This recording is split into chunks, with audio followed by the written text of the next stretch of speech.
Hello everyone, a very warm welcome to all of you. Welcome to the class. ये हमारा third lecture है genetics का। इससे पहले हम लोग 2 लेक्चर्स ऑलरेडी देख चुके हैं, जिसमें हम लोगों ने Mendel's law of inheritance as well as जो बेसिक टर्म्स थे वो हमने फर्स्ट लेक्चर में डिस्कस किए थे और मेंडल्स लॉ हम लोगों ने सेकेंड लेक्चर में डिस्कस किए थे। एंड आई एम एक्सपेक्टिंग कि आप लोग को वो टॉपिक क्लियर हो गए होंगे। एक बेसिक जो है वो आपको समझ में आ गया होगा रिलेटेड टू जेनेटिक्स। सो अगर आप लोगों ने वो लेक्चर्स नहीं देखे तो पहले आप लोग एक बार उन लेक्चर्स को देखना, उसके बाद में फिर इस लेक्चर पे स्विच करना, ताकि आपकी कंटिन्यूटी हो वो मेंटेन रहे। एंड साथ के साथ में जो पढ़ाया जा रहा है आपको उसके नोट्स साथ के साथ में प्रिपेयर कर लेना, और जब नेक्स्ट लेक्चर आए तो वो सारे नोट्स रिवाइज करने के बाद में फिर नेक्स्ट लेक्चर अटेंड करना, ताकि आपको जो प्रीवियस लेक्चर में पढ़ाया गया वो सारा का सारा याद रहे और एक कंटिन्यूटी जो है आपकी वो मेंटेन रहे। ठीक है। सो इस लेक्चर में हम लोग लिंकेज और मैपिंग के बारे में बात करेंगे। मोस्ट ऑफ द टॉपिक हम लोग लिंकेज और मैपिंग से रिलेटेड आज कवर कर लेंगे, और कल भी हम लोग थोड़ा सा इसके बारे में पढ़ेंगे, साथ के साथ में कुछ क्वेश्चंस भी देखेंगे। क्लियर है? तो चलिए स्टार्ट करते हैं। और अगर आपको पीडीएफ चाहिए इन लेक्चर की तो आपको टेलीग्राम पे मिल जाएगी। सो यहाँ पर अगर हम लोग शॉर्ट तरीका आपको मिल जाए, एक ट्रिक मिल जाए कि किस तरीके से हम लोग केवल ये देख के कि कितने कैरेक्टरिस्टिक हम लोगों ने लिए हैं क्रॉस करवाने के लिए, उसको देखकर आप लोग गैमेट्स कैसे पता कर सकते हो F1 जनरेशन के और F2 जनरेशन का प्रोडक्ट कैसे पता कर सकते हो। देखिए, मोनो का मतलब क्या होता है? सिंगल या फिर वन, एक ही character gene is responsible for character. जैसे कि फॉर एग्जाम्पल हम लोगों ने कौन सा कैरेक्टर लिया? हाइट कैरेक्टर लिया। इसके 2 ट्रेट हो सकते हैं और 2 एलील यहां पर लिए हम लोगों ने, कैपिटल टी और स्मॉल टी। लेकिन कैरेक्टर क्या है हमारा? केवल एक कैरेक्टर, दैट इज हाइट। ठीक है। अब इस केस में अगर मोनो हाइब्रिड है और अगर आपको पता करना है कि F1 जनरेशन में कितने गैमेट्स बनेंगे, तो फॉर्मूला लगा देना 2⁻1 इज इक्वल टू 2 गैमेट्स बनेंगे। तो खुद देखो आप लोग, जब मान लो ये हमारी मैटरनल है और ये पैटर्नल एलील लिया हम लोगों ने, तो यहाँ पर एक कैपिटल टी आएगा, एक स्मॉल टी आएगा, 2 गैमेट्स बनेंगे हमारे पास में, राइट। और यहाँ पर क्या बनेगा? F1 जनरेशन में कैपिटल टी स्मॉल टी बनेगा। गैमेट कितने मिले? लेकिन गैमेट बने 2। ये पैटर्नल है, ये गैमेट्स है, और ये F1 जनरेशन का प्रोजेनी है जो कि टोल मिला हमें। As well as F2 generation का अगर प्रोडक्ट पता करना है तो कैसे करोगे? आपको जितने गैमेट्स मिले हैं ना यहाँ पर F1 जनरेशन के 2 मिले हैं, तो 2 को 2 से ही मल्टीप्लाई कर दो। ठीक है। अगर यहाँ पर आपको 3 मिले होते तो 3 को 3 से मल्टीप्लाई कर देते। तो यहाँ 2 गैमेट्स मिले हैं, तो यहाँ पर हो जाएगा कि F2 जनरेशन में आपको टोटल 4 प्रोडक्ट मिलेंगे। तो देखिए, F2 जनरेशन में हम लोग क्या करेंगे? F1 जनरेशन में जो ऑफस्प्रिंग मिला है उसका सेल्फ क्रॉस करवाएंगे, और एज अ रिजल्ट आपको क्या मिलेगा? Capital T small T and small T. तो आप खुद देख सकते हो आपको 4 प्रोडक्ट मिले हैं। ठीक है। तो इस तरीके से आप पता लगा सकते हो। I hope this is very clear to all of you. ठीक है। नेक्स्ट यहां पर बात करते हैं कि अगर मान लो हमारे पास में 2 कैरेक्टर है। अब ऊपर जीन क्यों लिखा हुआ है? यहां पर जीन इसलिए क्योंकि gene are responsible for characteristics. ये फर्स्ट लेक्चर में आपको करवा चुकी हूं। देन यहां पर डाई का मतलब 2 कैरेक्टर। 2 कैरेक्टर कौन कौन से लिए हम लोगों ने? लेट सपोज हम लोगों ने शीड का शेप लिया, राउंड लिया शीड का शेप, और कलर लिया हम लोगों ने लेट सपोज येलो, और रेसेसिव में हम लोगों ने लिया रिंकल्ड और ग्रीन। लेकिन हम लोगों ने कौन से 2 कैरेक्टर लिए? राउंड और रिंकल्ड क्या है? पोड शीड शेप है और ये शीड कलर है, राइट। तो इसमें जब आप लोगों ने देखा था तो आपको यहाँ पर क्या दिखा था? आपको यहाँ दिखा था कि टोटल 4 गैमेट्स। कैसे? अगर आपने जैसे मान लो एक कैरेक्टर लिया था RR कैपिटल Y और स्मॉल y, तो आपको यहाँ क्या देखने को मिले थे? 4 गैमेट्स देखने को मिले थे। तो यहाँ पर क्या है? यहाँ पर 2⁻2 इज इक्वल टू 4 गैमेट्स मिलेंगे यहाँ पर, और F2 जनरेशन के कितने प्रोडक्ट मिलेंगे, 4 into 4 is equal to 16 products मिलेंगे। ट्राई हाइब्रिड का भी यहाँ पर क्या होगा, यहाँ पर 2 की पावर 3 आएगी और यहाँ पर क्या हो जाएगा 2 इंटू 2 इंटू 2 8 आ गया। तो यहाँ पर अगर मोनो हाइब्रिड करेक्टर है तो 2 की पावर n है, लेट सपोज मोनो हाइब्रिड तो 1 लगा देना है, डाई हाइब्रिड है तो 2 लगा देना है, ट्राई हाइब्रिड है तो 3 लगा देना है। तो 2 की पावर n फॉर्मूला यहाँ यूज करना है, n is the number of characteristic. और F2 जनरेशन में क्या करना है, F2 जनरेशन में जैसे कि F1 जनरेशन में आपको 4 गैमेट मिले तो F2 जनरेशन में 4 इंटू 4, यहाँ 8 मिले हैं तो 8 इंटू 8 कर दोगे तो 64 F2 जनरेशन के प्रोडक्ट्स मिलेंगे। आई होप ये चीज आपको हो गई क्लियर, ठीक है। तो 2 की पावर 1 इज इक्वल टू 2, 2 की पावर 2 इज इक्वल टू 4, 2 की power 3 is equal to 8, and then 2 into 2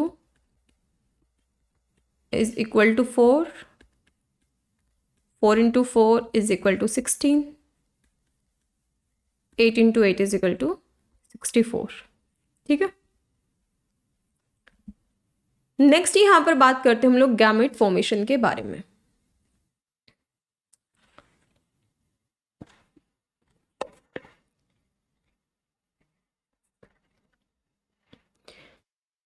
सो यहां पर ये हमारी शेल है और इस सेल में ये सेल है हमारी, लेट सपोज, ठीक है। और यहां पर हम लोग ले लेते हैं क्रोमोसोम, सिंगल ले रहे हैं क्योंकि पेयर कब होता है, ये रेप्लिकेशन के बाद पेयर होते हैं। एक ये ले लिया, इसके अलावा एक ये ले लिया,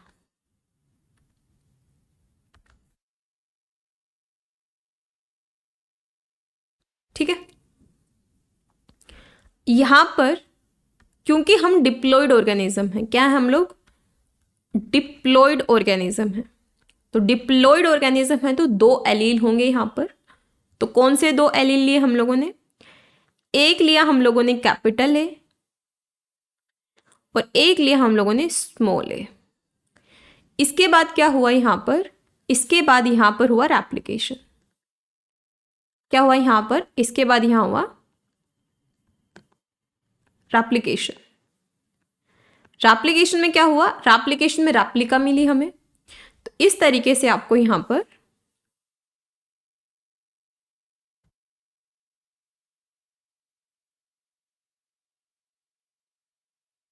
वन क्रोमोसोम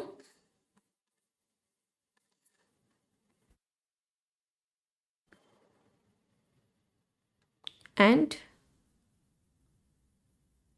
अनदर क्रोमोसोम, ठीक है, रेप्लिकेशन हुआ। देन यहां पर क्या मिला, देन यहां पर कैपिटल ए था तो रेप्लिकेशन के बाद में एक और इसकी रेप्लिका बनी तो ये भी कैपिटल ए हो गया। देन दूसरी तरफ ये स्मॉल ए था तो ये भी हमारा क्या है, ये भी स्मॉल ए है, ठीक है। इसके बाद में हम देखते हैं गैमेट फॉर्मेशन कैसे होता है। तो पहले हम देखते हैं कि क्रॉसिंग ओवर जब नहीं होता, क्रॉसओवर नहीं होता जब, तब कैसे गैमेट्स बनते हैं। तो यहां पर 2 तरीके से गैमेट बन सकते हैं। कौन से 2 तरीके से, एक ये तरीका और दूसरा ये तरीका, इन 2 तरीकों से गैमेट बन सकते हैं। ये है without crossing over, without crossing over, कोई क्रॉसिंग ओवर यहां नहीं हुआ। और दूसरा हमारा है क्रॉसिंग ओवर हुआ है, क्रॉस ओवर हुआ है, तो दूसरा आएगा क्रॉसिंग ओवर, ठीक है। तो विदाउट क्रॉसिंग ओवर मतलब क्रॉसिंग ओवर हुआ ही नहीं है, तो एज इट इज आपको यहां पर ऐसे ही गैमेट देखने को मिलेंगे। एक ये मिला आपको एज इट इज, एक एज इट इज आपको ये मिलेगा। इसके अलावा लेट्स सपोज यहां पर हम लोग 2 एलील ले रहे हैं, कैपिटल बी यहां पर ले लेते हैं, एक यहाँ स्मॉल बी भी ले लेते हैं यहां पर। तो यहां पर एक कैपिटल बी, 2 एलील लेके चल रहे हैं हम लोग, ठीक है। एक यहाँ स्मॉल बी और एक यहाँ पर स्मॉल बी, ठीक है, 2 एलील लिए हम लोगों ने। तो अब यहाँ पर क्या हुआ, यहाँ पर ये 2 क्रोमेटिड और दूसरे क्रोमोसोम के ये 2 सिस्टर क्रोमेटिड्स, ये इस तरीके से गए चारों में। देन यहाँ पर क्या होगा, देन यहाँ पर इधर आपको क्या दिखा, इधर आपको दिखा कैपिटल ए, अलग कलर से बना देती हूँ आपकी बार में, ये कैपिटल ए।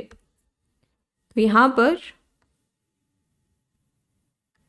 आपको मिला ये कैपिटल ए, कैपिटल बी, ये भी एज इट इज दूसरे क्रोमेटिड का एज इट इज ये उठ के आ गया, क्योंकि क्रॉसिंग ओवर हुआ ही नहीं है। यहाँ पर स्मॉल ए स्मॉल बी, और यहाँ पर भी स्मॉल ए स्मॉल बी, सारे के सारे जैसे पेरेंटल थे, पेरेंट में जैसे थे वैसे के वैसे हैं, कि क्रॉसिंग ओवर हुआ ही नहीं यहाँ पर। तो ऑल आर पेरेंटल, ये सारे के सारे क्या हैं, 4 गैमेट्स मिले हैं और सारे के सारे पेरेंटल हैं। All parental without crossing over. दूसरा देख रहे हैं हम लोग कि क्रॉसिंग ओवर हुआ है। तो क्रॉसिंग ओवर हुआ है तो तब क्या देखने को मिलेगा, तो देखिए यहां पर अब मैं इनको इस तरीके से बना रही हूँ क्रोमोसोम को, ठीक है, ताकि इजी रहे आपको समझाना। तो ये 2 क्रोमेटिड मैंने ऐसे बना लिए, ब्लू वाले, और ग्रीन वाले मैंने ऐसे बना लिए, ठीक है। ये क्रोमेटिड्स हैं जो मैंने अभी लीनियर तरीके से बना के दिखाए आपको। तो यहां पर क्या है, यहां पर कैपिटल ए है, और अब मैं एलील भी अलग कलर से लिख रही हूँ ताकि आपको समझ में आए। कैपिटल ए कैपिटल बी है, ऊपर वाले में देखिए पेरेंटल में, ये पेरेंटल है जो हम लेके चल रहे हैं, ठीक है। तो गैमेट फॉर्मेशन देख रहे हैं, विदाउट क्रॉसिंग ओवर देख लिया, क्रॉसिंग ओवर में देखेंगे अब। और ये भी हमारा कैपिटल ए स्मॉल बी है, ये दोनों क्रोमेटिड पे ये लिखा हुआ है। नीचे अगर आप देखोगे जो ग्रीन वाला है इसमें स्मॉल ए स्मॉल बी है, तो यहाँ पर स्मॉल ए स्मॉल बी, और यहाँ पर भी small A small B, right.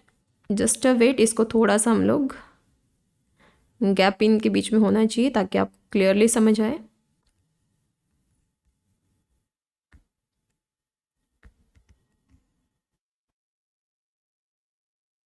Capital A capital B, capital A capital B, ठीक है।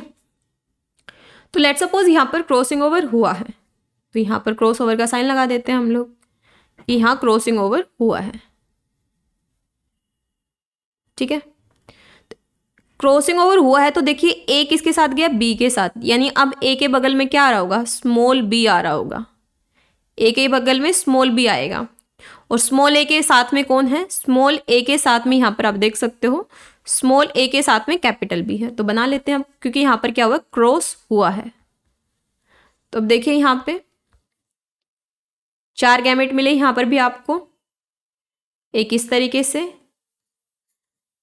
अब चलिए अब की बार मैं वैसे बना देती हूँ क्रोमेटिड, एक इस तरीके से मिला, फिर दूसरा ये ऐसे है।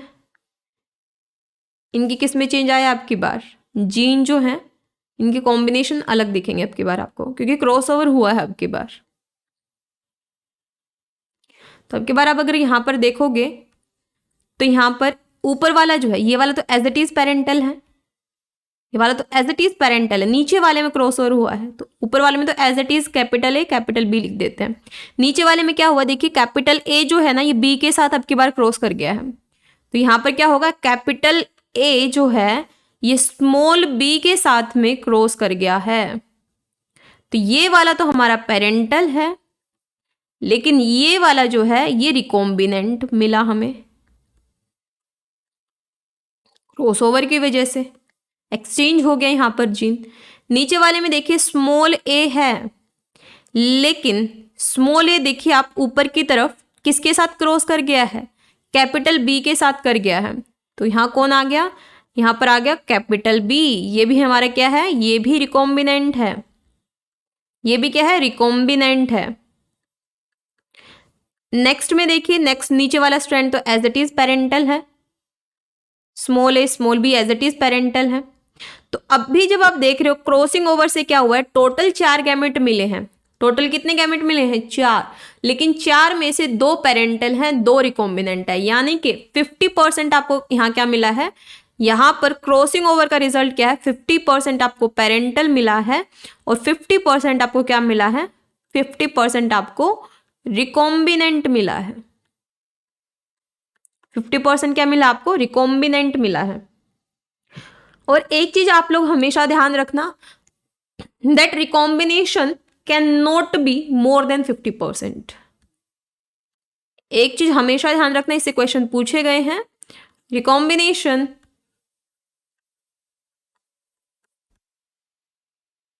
Can not be more than 50%। 50% से ज्यादा रिकॉम्बिनेशन देखने को मिल ही नहीं सकता, चाहे कितना भी मैप डिस्टेंस क्यों ना हो, मोर देन 50%। ठीक है। देन नेक्स्ट हम बात करते हैं जेनेटिक लिंकेज के बारे में।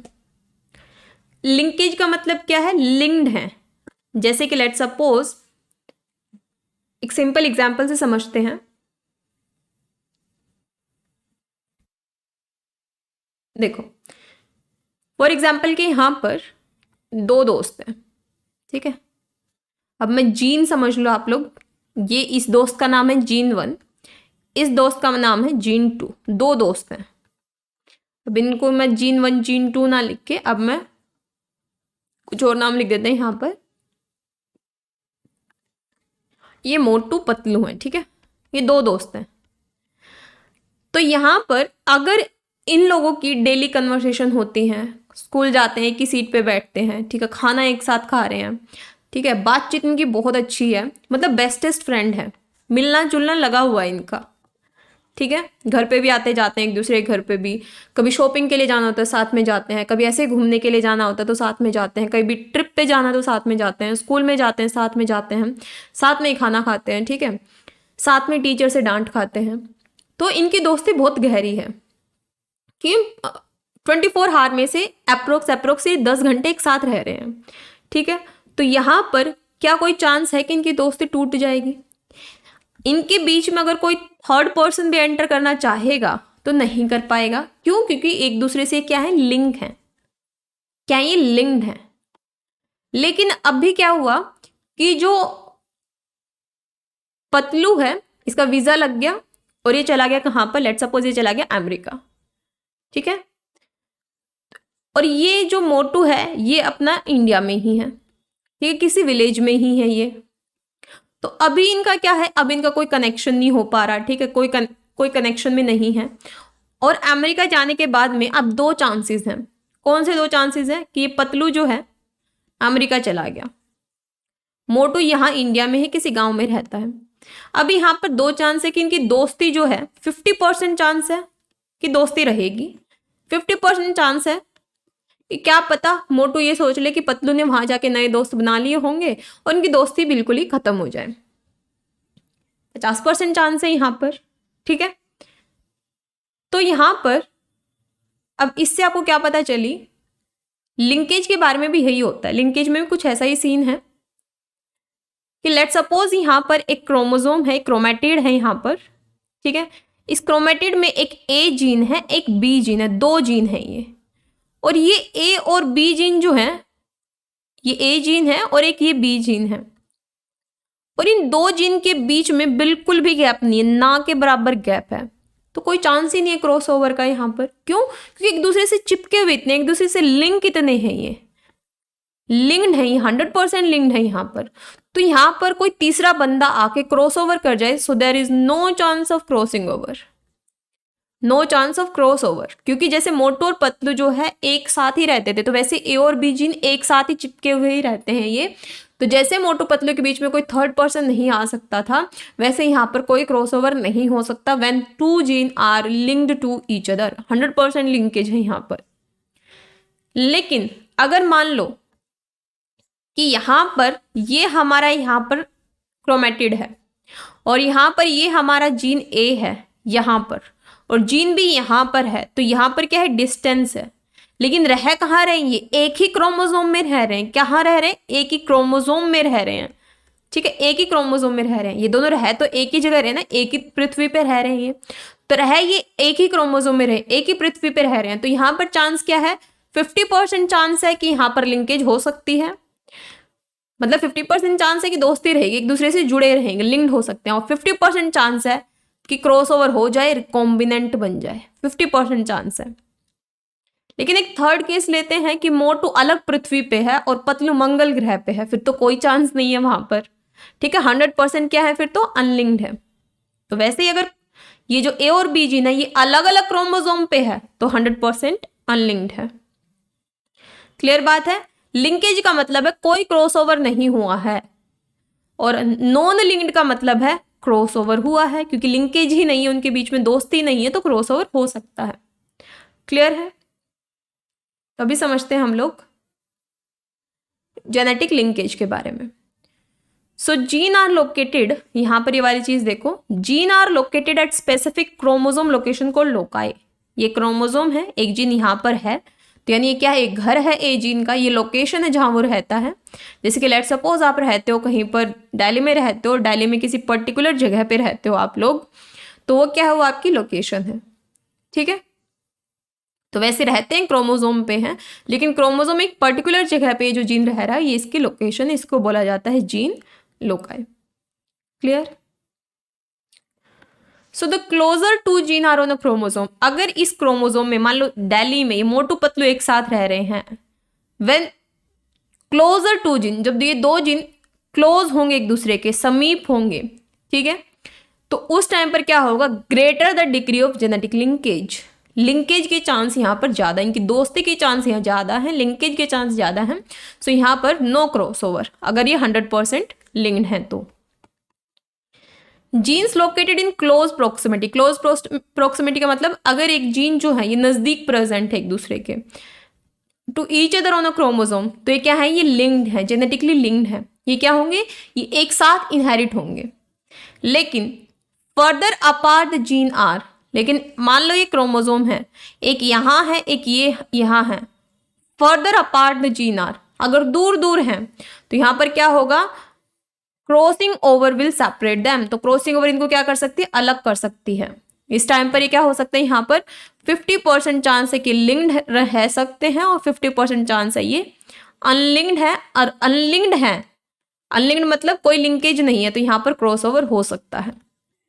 लेट सपोज एक क्रोमोसोम ये है और एक क्रोमोसोम ये है, अब एक जीन यहां है एक जीन यहां है, अलग अलग क्रोमोसोम पे हैं, तो कोई लिंकेज नहीं है, 100% अनलिंक्ड है, तो यहां पर 100% चांस है किसके, क्रॉसिंग ओवर के। तो अगर लिंकेज है तो नो क्रॉसिंग ओवर, लिंकेज नहीं है तो क्रॉसिंग ओवर पॉसिबल और नॉट पॉसिबल।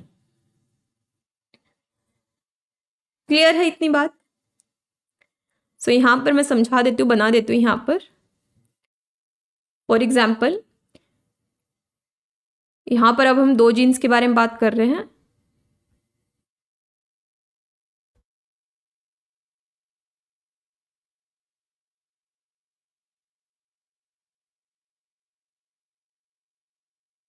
क्लियर। एक ये क्रोमोसोम बना गया, यहां पर भी ऐसे क्रोमोसोम बना देते हैं।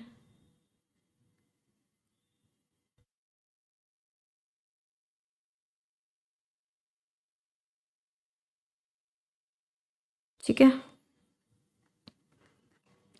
यहां पर भी ऐसे क्रोमोसोम बना लेते हैं।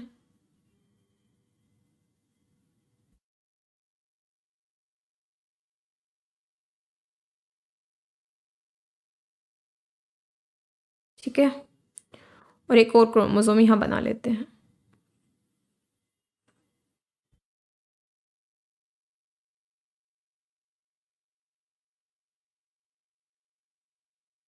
ठीक, तो यहां पर फर्स्ट केस ये लेते हैं, देन सेकंड केस, देन लेते हैं हम लोग यहां पर थर्ड केस।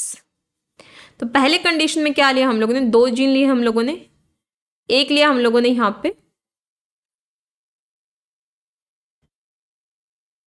कैपिटल ए, और एक लिया हम लोगों ने यहां पर कैपिटल बी। ये लिंक्ड है, बिल्कुल चिपके हुए हैं, तो यहाँ पर क्या है, 100% लिंक्ड है, बिल्कुल स्पेस ही नहीं है इनके बीच में कि क्रॉसओवर हो जाए, क्रॉसओवर होने के चांस ही नहीं है। क्रॉसओवर कब होता है, जब डिस्टेंस होगी दो जीन में, डिस्टेंस ही नहीं है यहाँ पर, तो ये क्या है, 100% लिंक्ड है।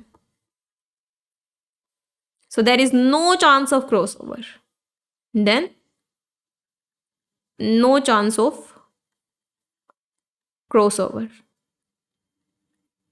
तो क्या समझ में आया, अगर लिंकेज है, तो यहां से क्या समझ में आया कि अगर लिंकेज है, अगर जीन लिंक्ड है, इस कंडीशन में क्या होगा, इस कंडीशन में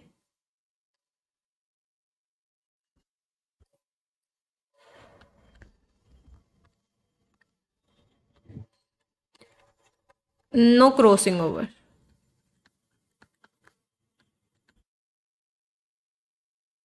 ठीक है, दूसरी कंडीशन क्या लेके चलते हैं हम लोग? दूसरी कंडीशन हम लोग ये लेके चल रहे हैं कि एक ही क्रोमोसोम पे है।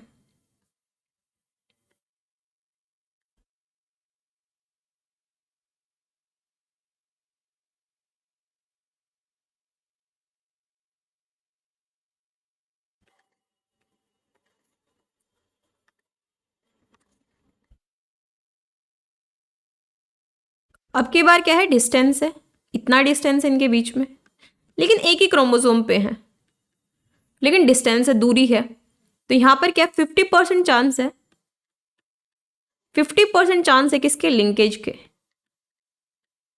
और 50% क्या है, अनलिंक्ड है। ठीक है, 50% क्या है, अनलिंक्ड है। क्लियर है? तो अनलिंक्ड का मतलब क्या है, अनलिंक्ड यानी कि डिस्टेंस है तो क्रॉसिंग ओवर पॉसिबल है। तो क्या है, क्रॉसिंग ओवर पॉसिबल है, लेकिन ये भी तो हो सकता है कि ना हो, कि एक ही जगह पे रह रहे हैं, तो ये भी हो सकता है कि ना हो।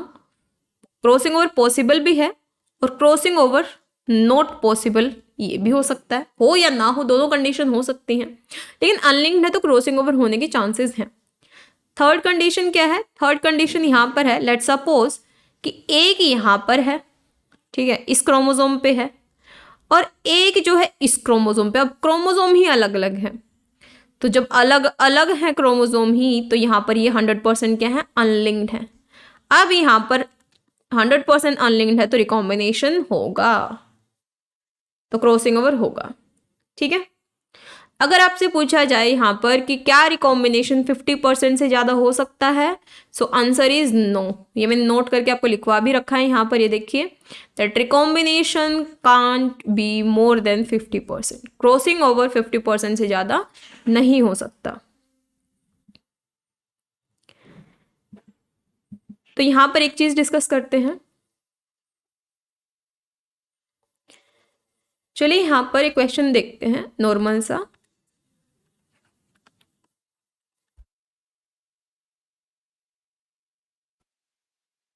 गैमेट्स लिखते हैं यहां पर।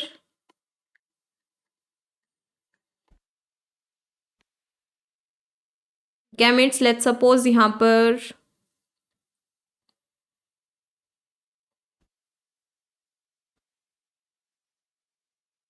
ये capital X, small X, capital Y, small Y. ठीक है, कुछ भी लिख लो एक्स वाई जेड में, कोई बस आपको एक कंसेप्ट समझाना है। तो इनका नंबर कितना है, इनका नंबर लेट सपोज यहां पर है, ये लेट सपोज 40 है, ये भी लेट सपोज 40 है, ये 10 है और ये 10 है। ठीक है, 40 40 10 10, यस।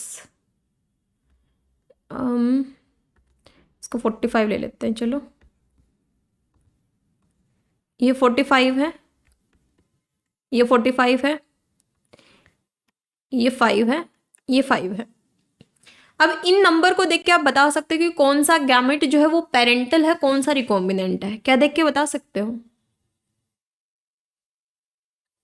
तो तरीका क्या है कि जो हाईएस्ट नंबर होगा ना, तो वो समझ लो कि वो पेरेंटल है। ये तरीका है, जो हाईएस्ट नंबर वाला है गैमेट, वो क्या है, वो पेरेंटल है। ये हमेशा ये कंसेप्ट ध्यान रखना है आपने। तो यहां पर हाईएस्ट नंबर क्या है, 45, 45 ये हाईएस्ट है, तो ये भी पेरेंटल है, ये वाला गैमेट, और ये भी हमारा पेरेंटल है। रिकॉम्बिनेंट क्या है, जो स्मॉल नंबर है, तो ये हमारा रिकॉम्बिनेंट है, रिकॉम्बिनेंट है, और ये भी हमारा क्या है, ये भी हमारा रिकॉम्बिनेंट है।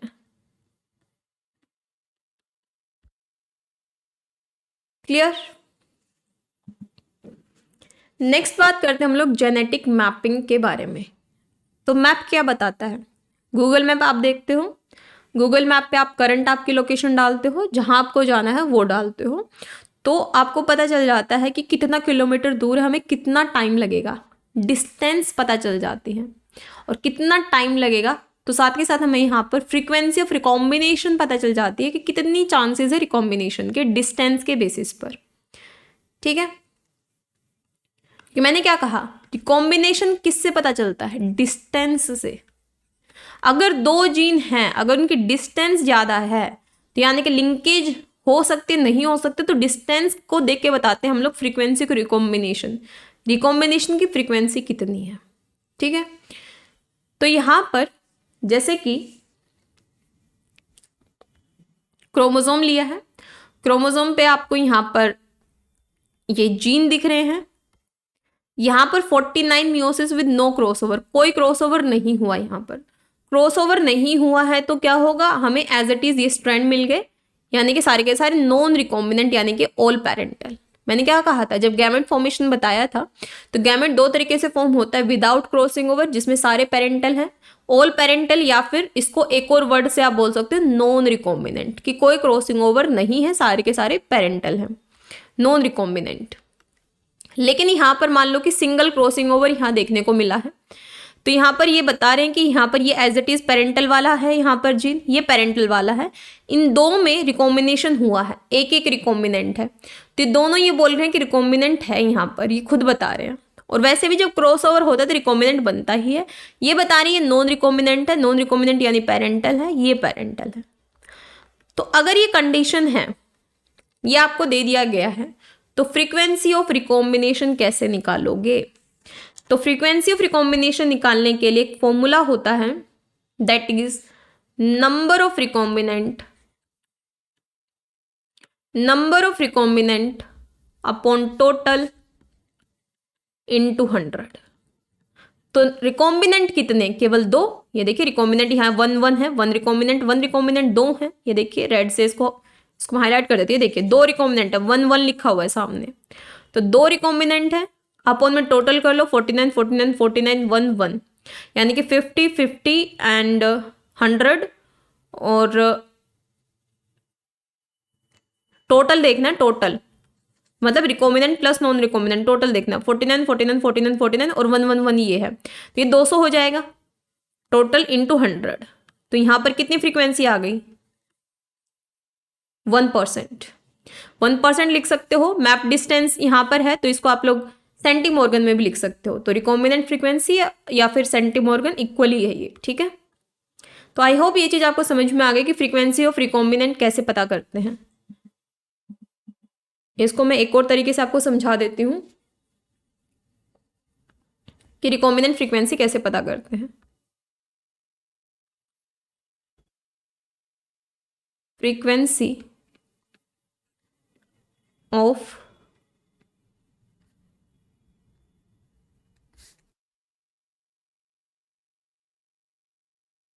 Wait for a second,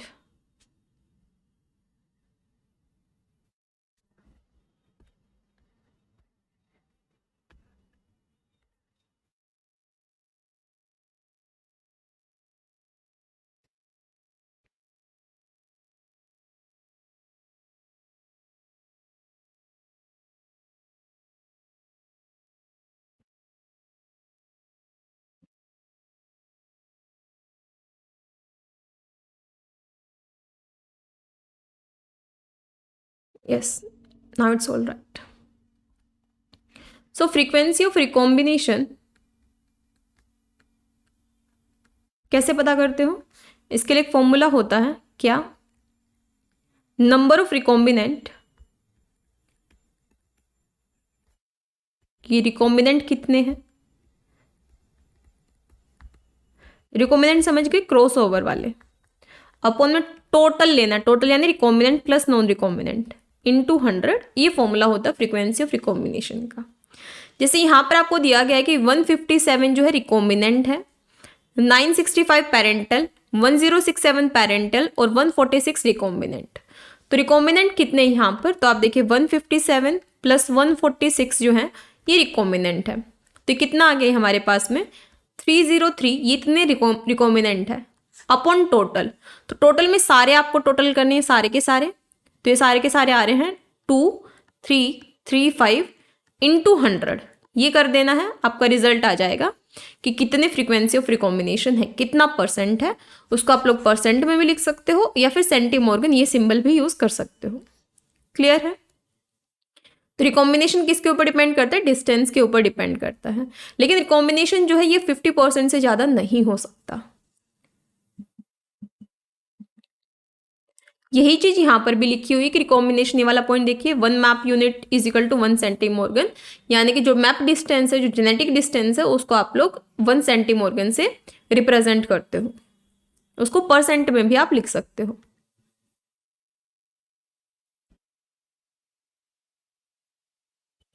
I hope ये बेसिक सी चीज आप सभी को क्लियर है। नेक्स्ट हम यहाँ पर बात करते हैं सिंगल क्रॉसओवर के बारे में और डबल क्रॉसओवर के बारे में।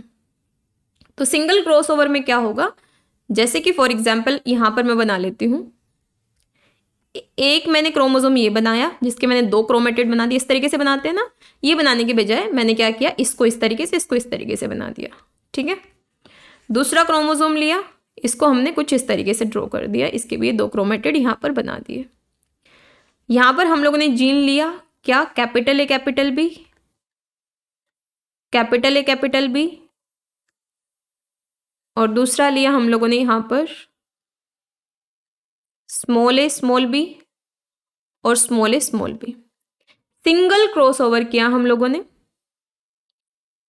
एक बार जब हम लोगों ने यहाँ पर इस तरीके से सिंगल क्रॉसओवर किया तो क्या मिला, 4 गैमेट मिले।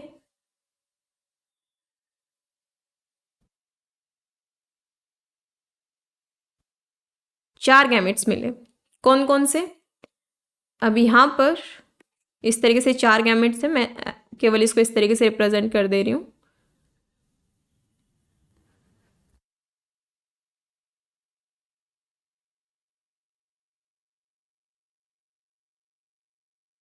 ठीक है, सो यहाँ पर पहला ये कैपिटल बी ही मिला। दूसरे वाले में देखिए, ये जो कैपिटल ए है, जो कैपिटल ए है, आप थोड़ा गौर से देखिएगा, कैपिटल ए ने क्रॉसओवर किया है स्मॉल बी के साथ में। किसके साथ क्रॉसओवर किया है? स्मॉल बी के साथ। Let me highlight this one, ये देखिए, कैपिटल ए ने स्मॉल बी के साथ यहां पर क्या किया, क्रॉस किया है, और स्मॉल ए ने कैपिटल बी के साथ क्रॉस किया है। तो अब यहां पर देखिए, दूसरा क्या मिला हमें यहां पर, दूसरा हमें यहां पर मिला, एक तो कैपिटल ए है लेकिन कैपिटल बी ने किसके साथ क्रॉस कर लिया, कैपिटल बी ने, सॉरी, कैपिटल ए ने इसके साथ क्रॉस किया, तो यहां पर मिला स्मॉल बी, और दूसरे वाले ने,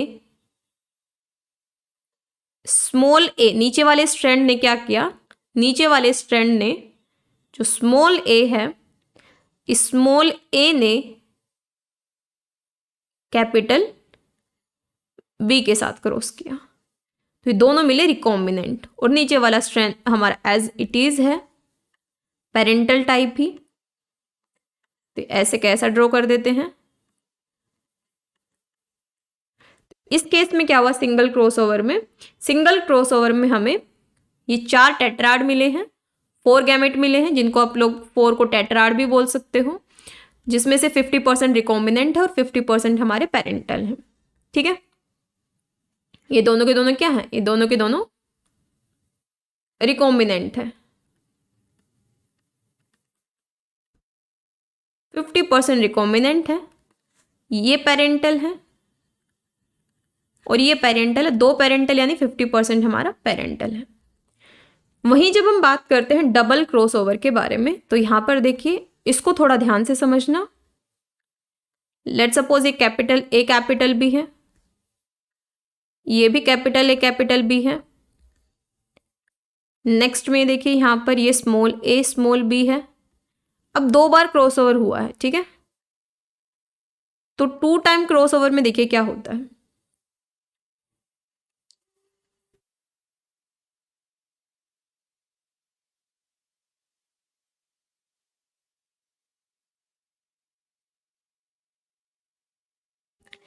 इसका देखिए, इसके साथ क्रॉसओवर हुआ एक बार, इसका इसके साथ क्रॉसओवर हुआ एक बार। ठीक है, साथ के साथ में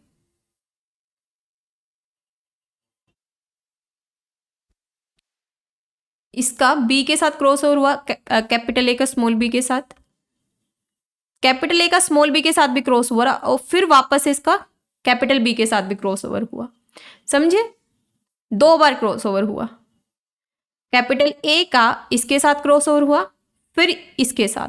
तो एज इट इज क्या हुआ, लास्ट में तो कैपिटल बी के साथ ही हुआ। वैसे ही स्मॉल ए का किसके साथ हुआ, स्मॉल ए का पहले कैपिटल बी के साथ हुआ फर्स्ट टाइम, सेकेंड टाइम फिर स्मॉल बी के साथ हुआ। तो एज इट इज वही रहा। 2 टाइम क्रॉसओवर में क्या रहा, वही पेरेंटल मिले। ये क्या हुआ, कैपिटल ए कैपिटल बी। दूसरे में क्या हुआ, कैपिटल ए पहले स्मॉल बी के साथ हुआ था, फिर दोबारा कैपिटल बी के साथ, तो वापस कैपिटल ए कैपिटल बी हो गया, हमारा पेरेंटल ही हो गया। और नीचे वाले जो हैं ये स्मॉल ए स्मॉल बी और स्मॉल ए स्मॉल बी। तो डबल क्रॉसओवर में क्या हुआ, ऑल पेरेंटल, 100% पेरेंटल आपको यहां देखने को मिला, ऑल पेरेंटल।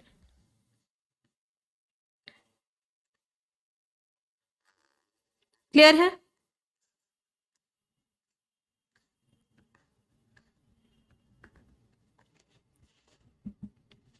तो यहां पर देख सकते हो सिंगल क्रॉसओवर में 50% पेरेंटल है, 50% रिकॉम्बिनेंट है, और डबल क्रॉसओवर में 2 स्ट्रैंड में ऑल पेरेंटल है। क्लियर?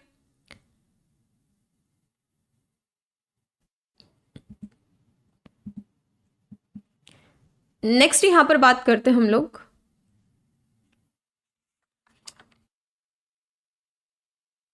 एक क्वेश्चन देख लेते हैं यहां पर, फ्रीक्वेंसी ऑफ रिकॉम्बिनेशन से रिलेटेड ही।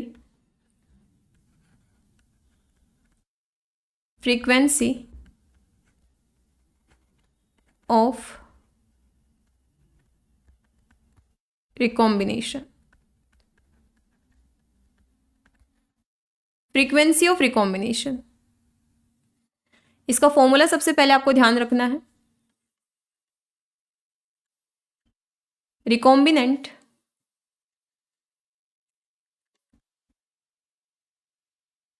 अपॉन टोटल नंबर, इधर number of recombinant upon total into 100। ठीक है, ये फॉर्मूला है।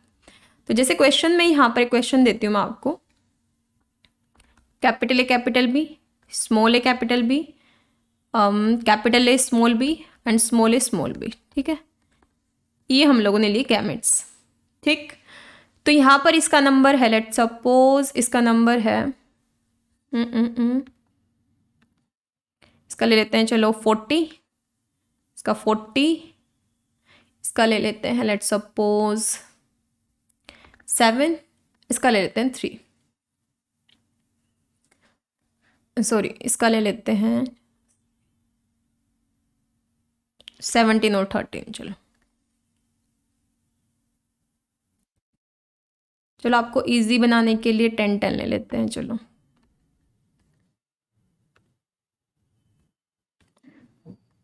करिए रिकॉम्बिनेंट फ्रीक्वेंसी। अब यहाँ पर आपको बताया नहीं गया है रिकॉम्बिनेंट कौन सा, पेरेंटल कौन सा, लेकिन मैंने तरीका आपको बता दिया कि हाईएस्ट नंबर हमारा पेरेंटल है, तो ऑटोमेटिकली ये पेरेंटल है, ये पेरेंटल है, और कम वाला रिकॉम्बिनेंट है, तो ऑटोमेटिकली पता चल गया कि ये रिकॉम्बिनेंट है और ये रिकॉम्बिनेंट है। क्लियर है ना? तो यहाँ पर क्या होगा, यहाँ पर नंबर ऑफ रिकॉम्बिनेंट कितने हैं, 1 2 2 हैं, और इनके नंबर कितने हैं, 10 10 है। नंबर कितने, 10 10, तो 10 + 10 ये रिकॉम्बिनेंट का नंबर है। टोटल कितने, 40 10 40 10, कितना हो गया, 40 40 80 और 10 10 20, कितना हो गया, 100। टोटल है 100, देन इनटू में 100, तो क्या आ जाएगा, इसका आ जाएगा 20/100, 20/100 इंटू 100, इससे कैंसिल हो जाएगा, इसका आ जाएगा 20% कह लो, या फिर 20 सेंटीमॉर्गन कह लो, या मैप यूनिट कह लो। ठीक है, एक बात है। देन यहां पर बात करते हैं सिस और ट्रांस कॉन्फ़िगरेशन के बारे में। बहुत इजी सा कंसेप्ट है। तो सिस कॉन्फ़िगरेशन क्या होता है, लेट सपोज मेरे पास में यहां पर ये मैं 2 क्रोमेटिड ले लेती हूँ, एक ये और एक ये। ठीक है, सिमिलरली यहां पर भी ले लेते हैं।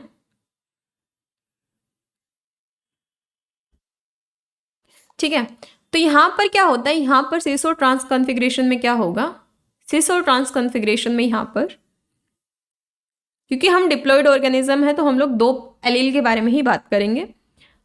तो यहाँ पर अगर कैपिटल ए कैपिटल बी है और दूसरे क्रोमोसोम पे भी अगर मान लो यहाँ पर भी अगर, ये अभी मैंने होमोलोगस पेयर में नहीं लिया, सिंगल सिंगल फॉर्म में ही बात कर रही हूँ मैं। तो अगर यहाँ पर आपको समझाने के लिए, तो अगर यहाँ पर यहाँ पर भी कैपिटल ए कैपिटल बी है, एक जैसे ही हैं एलील दोनों में, दोनों ही क्रोमेटिड पे एक जैसे हैं, दोनों ही क्रोमोसोम पे एक जैसे हैं, तो ये कैसा कॉन्फ़िगरेशन होगा, this is called cis configuration. क्या बोलेंगे इसको, इसको बोलेंगे सिस कॉन्फ़िगरेशन। लेकिन वहीं पर दूसरा देखते हैं हम लोग, लेट सपोज यहाँ पर कैपिटल ए है और यहाँ पर जो है लेट सपोज यहाँ पर स्मॉल बी है और यहाँ पर कैपिटल ए की जगह स्मॉल ए है और स्मॉल बी की जगह यहाँ कैपिटल बी है, तो दोनों ही क्रोमेटिड पे अलग अलग जीन है। कैपिटल ए के सामने स्मॉल ए है और कैपिटल बी के सामने स्मॉल बी है, तो यहाँ क्या होगा, यहाँ पर रिपल्शन होगा, तो that is called trans configuration. समझ में आ गया कि अगर एक जैसे एलील है आमने सामने तो सिस है और अलग अलग हैं तो ट्रांस है। क्लियर, यहाँ पर देख भी सकते हो cis configuration mutant allele, cis में क्या होता है एक ही जैसे, यानी mutant allele of both gene are on same chromosome, एक ही क्रोमोसोम पे अगर हैं तो म्यूटेंट एलील। जैसे यहाँ पर म्यूटेंट का मतलब है ऑल्टरनेटिव फॉर्म, जैसे कैपिटल ए यहाँ पर है तो यहाँ पर स्मॉल ए और स्मॉल बी है, तो ए के सामने स्मॉल ए है और बी के सामने जो है स्मॉल बी है, तो यहाँ पर ये क्या है, ये हमारा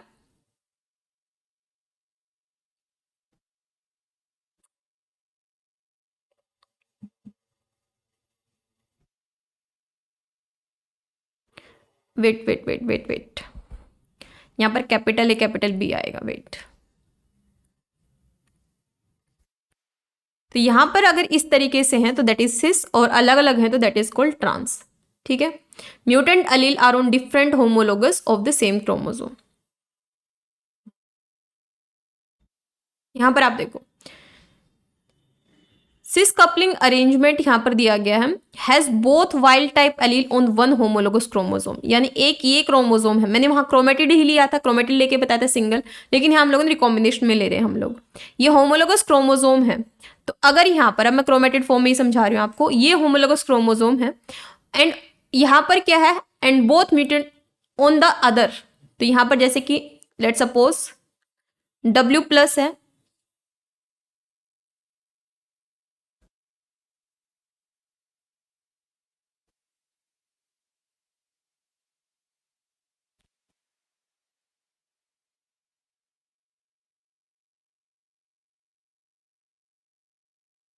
तो यहाँ बोल रहे हैं कि यहाँ पर क्या होना चाहिए, दोनों म्यूटेंट होने चाहिए। कैसे होने चाहिए, दोनों के दोनों म्यूटेंट होने चाहिए, दोनों के दोनों क्या होने चाहिए, म्यूटेंट। जैसे एक पे W+ है और M+ है तो दूसरे पे WM है, दोनों ही म्यूटेंट है, इस पे W+ है और इस पे M+ है, ठीक है, तो दूसरे पे W और M है, दोनों पे ही म्यूटेंट टाइप है, दोनों पे क्या है, म्यूटेंट टाइप है। लेकिन दूसरे वाले में रिपल्शन कब हो जाएगा, रिपल्शन ये होगा कि एक तो वाइल्ड टाइप है, W+M है, ये देखिए W+M है, जैसे यहाँ पर क्या है W+ है, यहाँ पर क्या है M+ है, ठीक है, दोनों सॉरी W+ और दूसरा क्या है M है। और दूसरे केस में क्या है, दूसरे केस में यहाँ पर एक W है और एक M+ है, तो दैट इज कॉल्ड ट्रांस।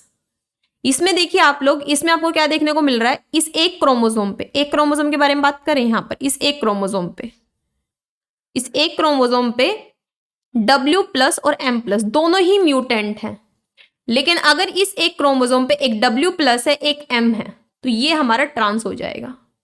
समझ में आई कुछ बात, इसी से समझ लो आप कैपिटल ए स्मॉल बी। अगर इससे भी समझ नहीं आ रहा तो let me tell you again. जैसे कि एक क्रोमोसोम को देखना अभी पहले आप, इस पे लेट सपोज W+ है और M+ है, दोनों म्यूटेंट हैं, बोथ म्यूटेंट, ठीक है। लेकिन इस पे क्या है, इस पे एक W प्लस है और एक M है, यानी 1 म्यूटेंट है, एक म्यूटेंट है और 1 जो है वाइल्ड टाइप है। लेट सपोज वाइल्ड टाइप हम मान रहे हैं, लेट सपोज W प्लस जो है और M प्लस ये म्यूटेंट है और WM ये वाइल्ड टाइप है। तो यानी कि जब एक क्रोमोसोम पे दोनों ही म्यूटेंट हैं तो वो सिस है, लेकिन एक वाइल्ड टाइप और एक म्यूटेंट है तो वो ट्रांस है। ठीक है, जैसे कि दूसरे क्रोमेटिड को देखो आप, लेट सपोज यहां पर क्या है, यहां पर एक W है एक M है, दोनों ही एक जैसे, ठीक है, या तो, और लेकिन दूसरे में देखिए आप, दूसरे में लेट सपोज यहां पर एक M प्लस एक W है, तो ये क्या होगा हमारा, ये होगा हमारा ट्रांस कॉन्फ़िगरेशन। तो ट्रांस कॉन्फ़िगरेशन में रिपल्सन देखने को मिलता है और सिस कॉन्फ़िगरेशन में कपलिंग देखने को मिलती है। आई होप दिस इज क्लियर।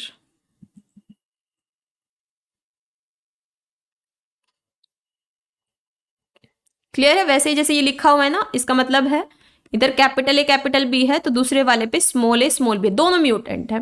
लेकिन ट्रांस में क्या होगा, एक पे कैपिटल ए स्मॉल बी है जो भी मैंने लिखा ही था आप लोगों के लिए, और एक पे स्मॉल ए कैपिटल बी है, तो ये क्या होगा, ये हमारा ट्रांस होगा।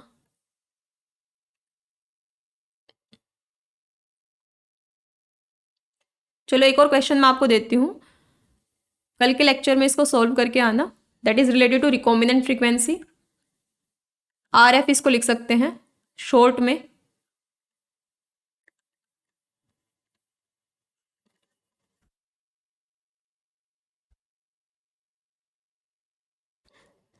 इससे रिलेटेड क्वेश्चन है, ये पता करना है आपको, डिस्टेंस पता करना है। तो यहाँ पर capital A capital A capital B capital B, अभी हम लोग डिप्लॉइड लेके चल रहे हैं, small A small A small B capital A small A capital B small B and capital A capital B small B. ठीक है, यहाँ पर लेट सपोज 500 ले लिया, चलो ये 600 ले लिया और ये 600 ले लिया, ये 150 ले लिया, ये 150 ले लिया, तो आपको रिकॉम्बिनेंट फ्रीक्वेंसी निकालनी है। ठीक है, so thank you so much everyone, मिलते हैं नेक्स्ट लेक्चर में, तब तक के लिए हैव अ ग्रेट लर्निंग।